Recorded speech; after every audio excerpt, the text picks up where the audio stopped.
mumastreets esocial media mandinoswera ndichiona kuti nyaya dziri kufamba sei. Ndinayo nyaya yandiri kufambira wazukuru yandiri mushishi kuita up and down ndichifambira handinoda kuti ndinge ndinosvitsa kwamuri imi motaurawo comment section kuti munofungei nezvenyaya iyi.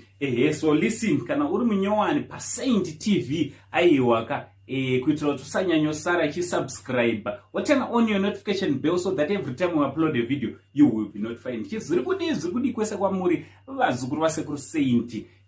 So inzwai vazukuru nyaya yandasangana nayo. Pane musikana iye anonzi Cynthia Rimai uyo akaita zvinhu zvamusingatarisiri nemiwo handiti akaita chinhu chatingati nechirungu it's unthinkable.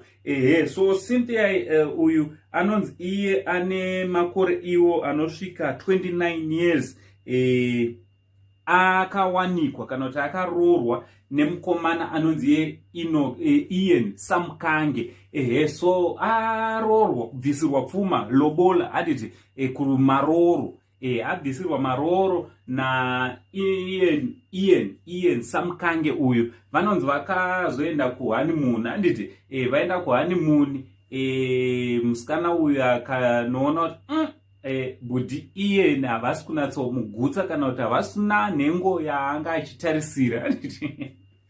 Izvi zvakazoita kuti achingobva ikoko hanzi akanosvika akadzorera mari yelobola kana kuti yemaroro kumhuri yekwaIan. Akati aiwa Ian Samkange nemhaka yekuti haasi kundigutsa pabonde, aiwa ngatiparadzane zvedu pachiri padhuze, handidi kuzomuitira maskiri kana takumberi. Amene munozviona sei vazukuru? Ngativarewo necomment section kuti munozviona sei zvakaitwa nezimhandara iri. Vamwe vari kutomboti musikana uyu ndewekuwadzana.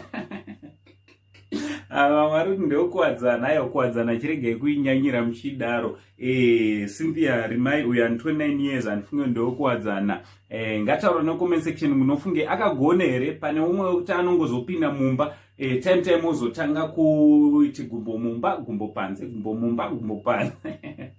Zvakaitwa nemusikana zviri right here kana kuti zviri wrong, zoti paakanoona kuti hazvisiri izvo zvaanga akatasira akabva atosarenda ipapo bvadzorera mari yevaridzi.